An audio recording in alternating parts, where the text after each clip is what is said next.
damage should he opt to go forward. However, his nearby forward HQ and probably the defensive operations that have come with it are gonna be enough to deal with such matters. American player seems to be keeping his AT gun in check. He even gets a second AT gun out right now. He actually bucked the first one to heal near the Trias center at his base, so that's a pretty nice move by the American player, keeping the health of those squad members alive at full is actually may provide invaluable during a fight.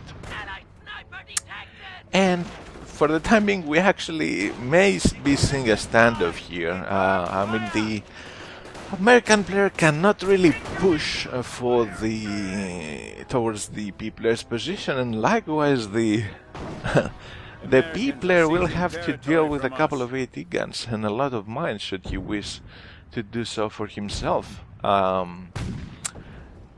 So what I would like to see here is a little bit of harassment in the sides of the map, particularly the west, and the only forces there for the time being is just a squad of engineers by the American player, happily decapping the strategic sector there. A move by the American player to decap the victory points gave me a hint to take a look at that situation. We have 330 for the P player, 483 for the American player, so nothing short of worrying for the time being. And we even have a mortar half-track complementing the P player's army, so that mortar half-track of course will be more than enough to deal with the American AT guns, and should it be used wisely, I think that the P player will eventually break the position of the American player. We even see both his rifleman squads actually retreating because they took a mortar shot. And did I see bars on those rifleman squads? Stop retreating so I can click on you. Yeah, they do have bars. That's a weird choice. I mean, you give them a bit of firepower that is actually needed against those PGrens, the four-man PGren squads, but I don't know. I mean, bars for just 2 riflemen, unless you are really you really want to change up your game and go infantry heavy, I wouldn't really advise in favor of getting those bars on just 2 riflemen. I would like to have seen, for example, even a second sniper or some mortar of his own, although you could argue that mortars are kind of really bad against the P army, especially given the fact that there's already a mortar for the player on the field anyway. But yeah, some other unit except for a bar upgrade that just benefits 2 squads would have been much better. In any case, a major engagement in this portion of the map, those 2 riflemen holding their ground, giving the AT gun the opportunity to take some shots on the P player's armored cars. No armored car actually going down for the P player, sniper taking shots on those PGrens, blinding the P player of manpower, forcing him to stay around his forward HQ and reinforce continually while being healed by the defensive operations upgrade. But the American player needs to be careful as well. He does not really want to take that much of a manpower loss, and those riflemen would have to retreat sooner or later, and now those AT guns are in danger of going down to the mortar half-track, or even just PGrens moving towards their position and taking them out on their own. Once again, harassment by the P player in the west portion of the map gets the tick up on the medium fuel point there, but the mobile armored car of the American player promptly responds, will force a retreat on them, and just now we have exactly what I said before. Those riflemen will have to eventually retreat, and the AT guns are decrewed, the P player having the ability to recrew one of the guns without even losing. A PGren squad actually opts to do so. However, there is a sniper around. That sniper will most probably focus the AT gun that was stolen. No, he does not seem to be doing so. They're just riflemen creeping up now, and those two armored cars respond. Those riflemen really don't have any chance if they continue to chase the AT gun that was stolen, and those riflemen go down. They even drop a bar, and that's exactly why you don't get bars on just two rifleman squads. Because they will die and will give the bars to the enemy.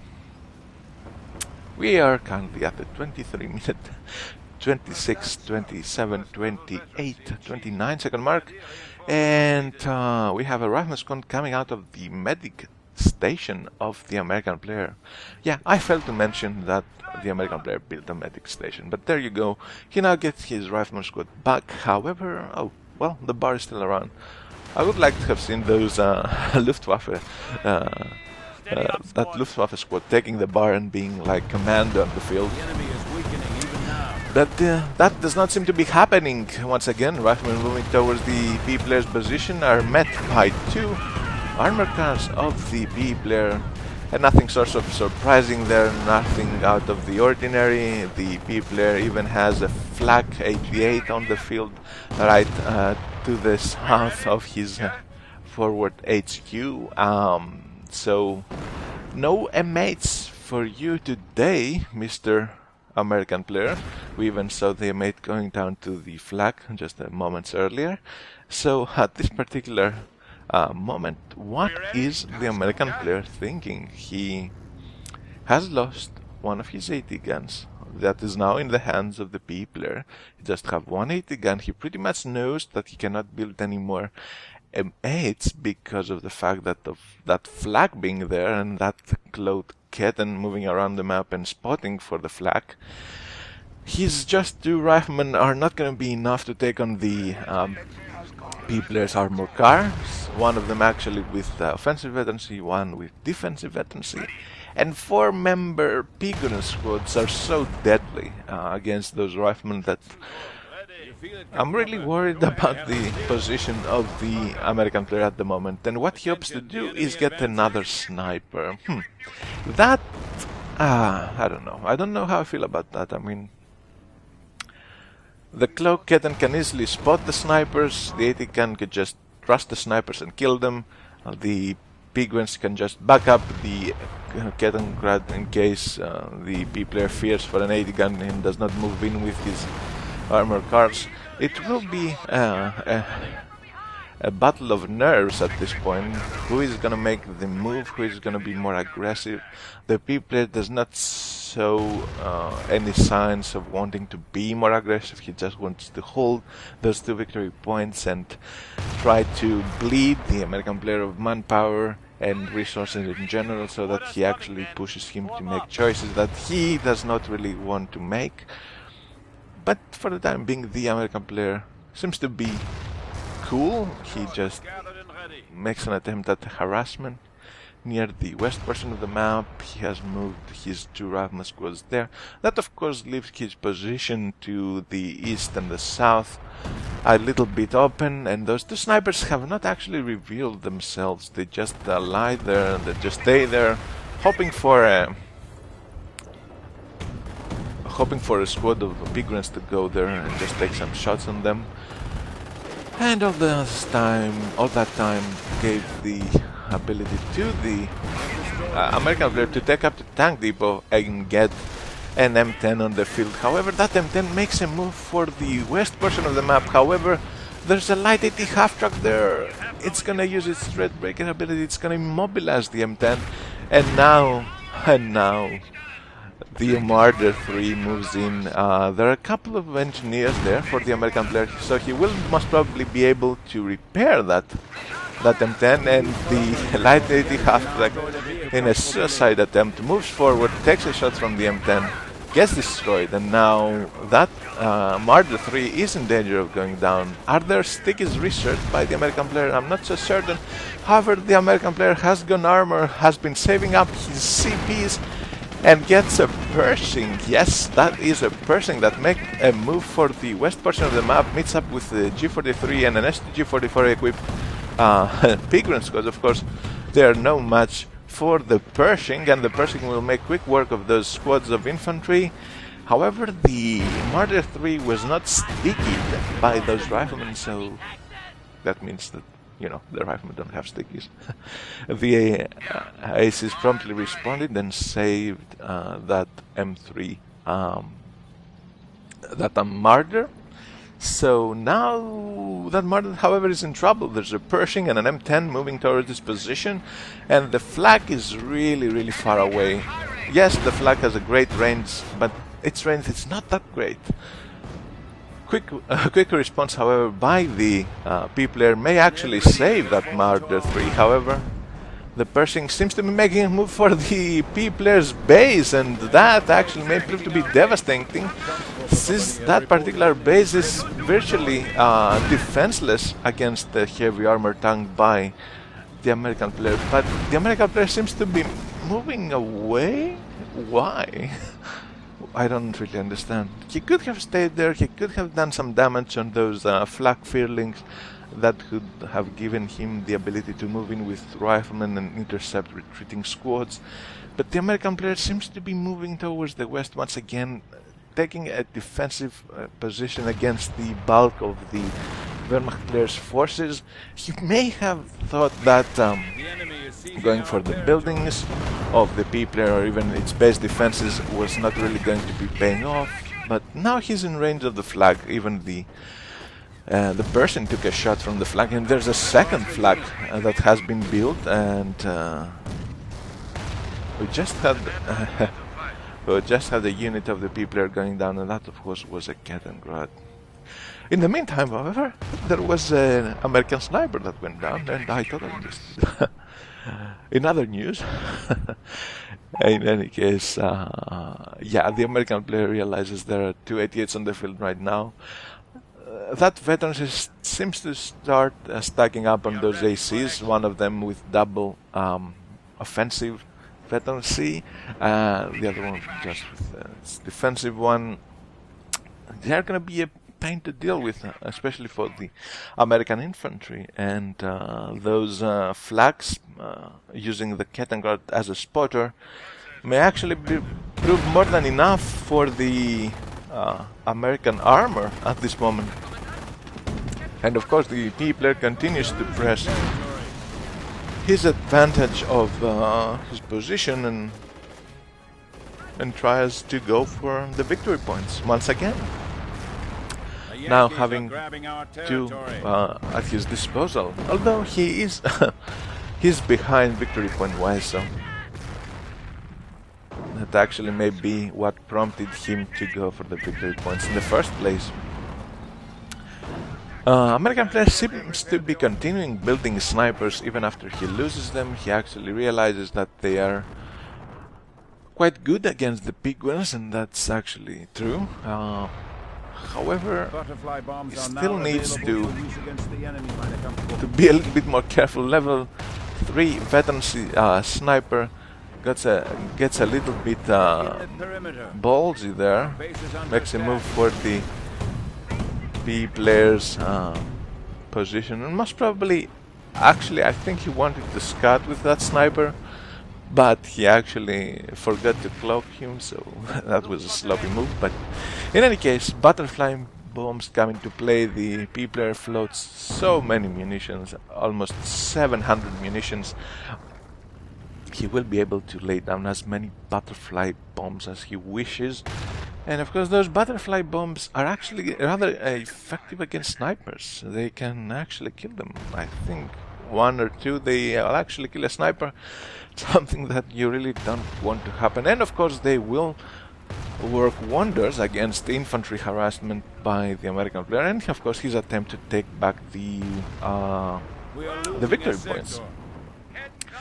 So at this moment, those two flags covering much of the east, middle, and part of the P player's base. And what will be the response from the American player? He has that Pershing on the field, he has a single M10 on the field, has a couple of snipers that continually try to manpower bleed the P player, but he still has 2 rifleman squads and 2 engineers, and that is not a force that you can use to actually make things happen. You need to change it up a bit, and by changing it up, I don't know, maybe get some 80 guns, some more 80 guns, maybe get some more M10s, a Sherman, maybe wait for Calliopes. I don't know how far can the American player take that waiting and stalling game, because he will have to eventually make a move. We now have the Pershing moving towards the P player's base, actually now trying to take out the flak fearling defense of the V player. We even have butterfly bombs dropped on the Pershing.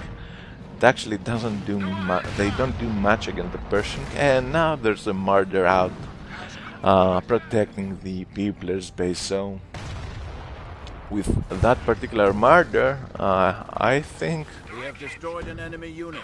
Move your Pershing! Oh my god, that Pershing was in range of the martyr for one shot there.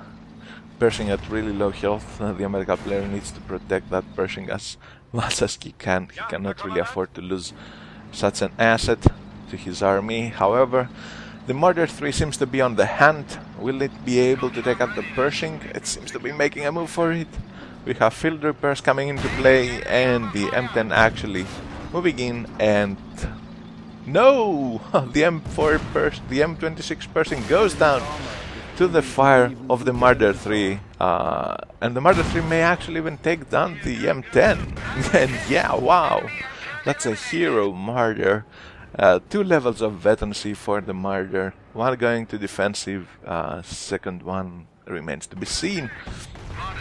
The sniper once again trying to harass the P player are met by a Ketten, by a cloaked Ketten. They are spotted, they have to retreat. And there's another Pershing on the field, so I'm not sure if that was from the Allied war machine or from it was just bought once again by the American player. In any case, I guess the P player got the psychological advantage out of that particular fight. He even got the veterancy on his martyr, so nothing to worry about for the P player just yet. Continues to hold 2 of the victory points. Seems to have a really strong anti-armor line with his 2 flags and his stolen 57mm 80 gun of the American player, his martyr, and he even gets a Wirbelwind of his own, which of course will be more than enough to deal with the American infantry. But was not that much of a presence in the first place, but now will be even less effective with that Wirbelwind on the field. And we're just witnessing the first squad of American infantry being suppressed by the fire of the Wirbelwind. And the P player goes in an all-out offensive here. He may be actually even trying to move in with his 2 armor cars. The 2 armor cars take shots on those riflemen. The M26 Perhsings is out of range of those armor cars. It's actually not taking any shot at anything at that moment. Mortar even moves in. Those armor cars are going to try to circle strafe the engineers or just kill them outright. Martyr 3 has set up, takes shots on the Pershing. The Mortar fires at the position of the Pershing and the nearby engineers. Engineers going down the retreat. The rifleman seems to have gone down as well. We have eliminated the enemy once more. There's somewhere in there, I think I saw a Kettengrad. There's a jeep around. I'm not sure what the jeep is used for. Most probably the spot for Kettens. However, those 2 armored cars make it out of there. One of the American player's sniper has gone down. One of the engineers of the American player has gone down. The Persh, however, is still alive. No significant losses for the P player, however. Martyr is still there, Eddie Gun's still there, Mortar still there, and as I said, both the armor cars after that drive-by and the overdrive ability that they have and they use to try to hunt down American infantry circles, avoid the fire of the Pershing. They're back in the center of the map, and will most probably get repaired rather soon. And we got the Wirbelwind moving forward, backed up by G43 and STG44, PGrens, and even a Martyr in the back. American Sniper continues to be annoying, taking shots on those PGrens. However, the manpower situation for the Peopler is astonishingly good. He floats 450 manpower. Actually, I should have said around 800 manpower. I can't even read the numbers anymore. And yeah, well,